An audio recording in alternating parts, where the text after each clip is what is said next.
This is your first quarter 2014 MarketPulse update for China. I'm Michael Klibaner.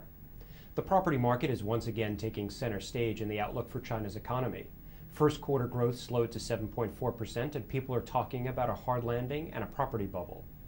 We believe the root cause of the decline in transaction volumes on a year-on-year basis and prices in select cities on a Q-on-Q basis is tighter mortgage policy at both large and small banks, which have made it increasingly difficult for first-time homebuyers to get approval for a loan.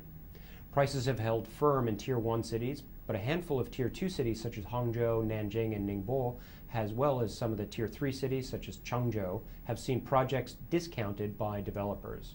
Thus far, we have seen good elasticity of demand, with buyers coming back into the showrooms attracted by these discounts, and that reflects buyer sentiment holding firm. We would expect that if there is further deterioration in these transaction volumes as we enter the seasonally stronger spring quarter, we'd expect that to be met by policy support, particularly in the form of improvements in mortgage availability and possibly changes to the definition of second homes.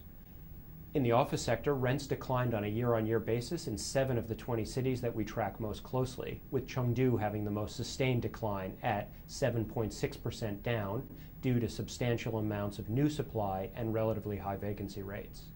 Now, with that said, rental performance continued to be broadly flat, but we have begun to see clear evidence that single-owner, high-quality office buildings in Tier 2 cities are outperforming the overall market.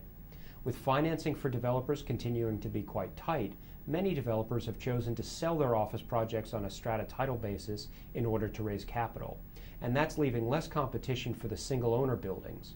As a result, these landlords are seeing stronger absorption and better pricing power than the overall market indicators would suggest. Now, given the outlook for property development lending continues to be quite tight, we would expect this trend to continue even with a large supply pipeline in the office sector in most cities. In the retail sector, we see several trends intensifying. E-commerce growth continues to be rapid, especially in the apparel sector. Increasing numbers of newly completed shopping malls making competition on the ground more intense. Progressively slower economic growth and retail sales growth has impacted store performance. And finally, the ongoing slowdown in the luxury sector, led by the anti-corruption campaign, has essentially eliminated expansion at the high end of the market.